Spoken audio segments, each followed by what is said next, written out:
Genesis chapter 30.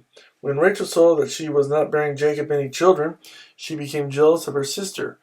So she said to Jacob, "Give me children or I'll die." Jacob became angry with her and said, "Am I in the place of God, who has kept you from having children?" Then she said, "Here is Bilhah, my maidservant. Sleep with her so that she can bear children for me, and that through her I too can build a family." So she gave him her servant Bilhah as a wife. Jacob slept with her, and she became pregnant and bore him a son. Then Rachel said, "God has vindicated me. He has listened to my plea and given me a son." Because of this, she named him Dan. Rachel's servant Bilhah conceived again and bore Jacob a second son. Then Rachel said, "I have had a great struggle with my sister, and I have won." So she named him Naphtali. When Leah saw that she had stopped having children, she took her maidservant Zilpah and gave her to Jacob as a wife.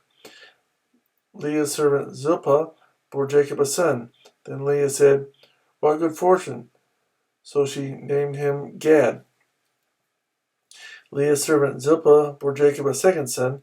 Then Leah said, "How happy am I! The women will call me happy." So she named him Asher. During wheat harvest, Reuben went out into the fields and found some mandrake plants, which he brought to his mother Leah. Rachel said to Leah, "Please give me some of your son's mandrakes." But she said to her, "Wasn't it enough that you took away my husband? Will you take my son's mandrakes too?" "Very well," Rachel said. "He can sleep with you tonight in return for your son's mandrakes."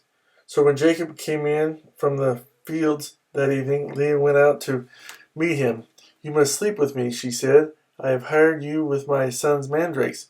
So he slept with her that night. God listened to Leah, and she became pregnant and bore Jacob a fifth son.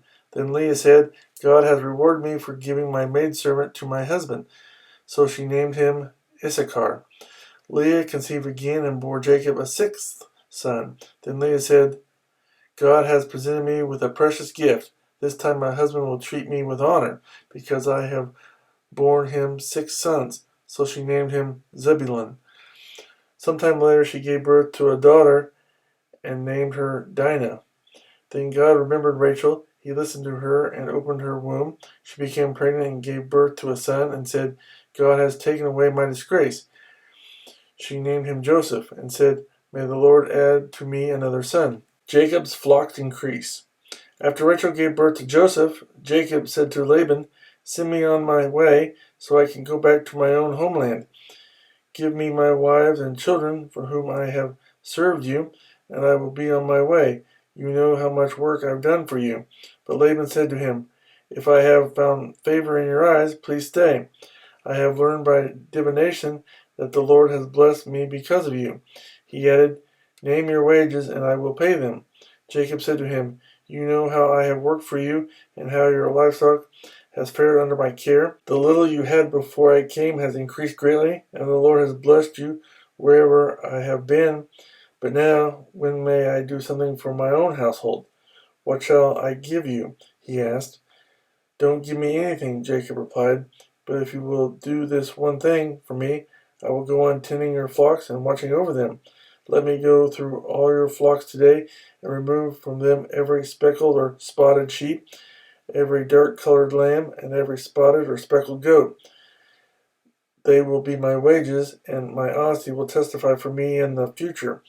Whenever you check on the wages you have paid me, any goat in my possession that is not speckled or spotted, or any lamb that is not dark-colored, will be considered stolen." "Agreed," said Laban. "Let it be as you have said." That same day he removed all the male goats that were streaked or spotted, and all the speckled or spotted female goats, all that had white on them, and all the dark-colored lambs, and he placed them in the care of his sons. Then he put a 3-day journey between himself and Jacob, while Jacob continued to tend the rest of Laban's flocks.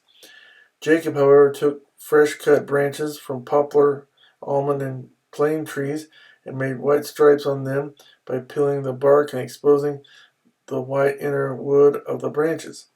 Then he placed the peeled branches and all the watering troughs, so that they would be directly in front of the flocks when they came to drink. When the flocks were in heat and came to drink, they made it in front of the branches, and they bore young that were streaked or speckled or spotted.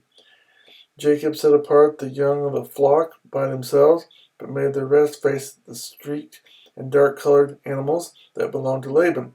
Thus he made separate flocks for himself, and did not put them with Laban's animals. Whenever the stronger females were in heat, Jacob would place the branches in the troughs in front of the animals, so they would mate near the branches. But if the animals were weak, he would not place them there.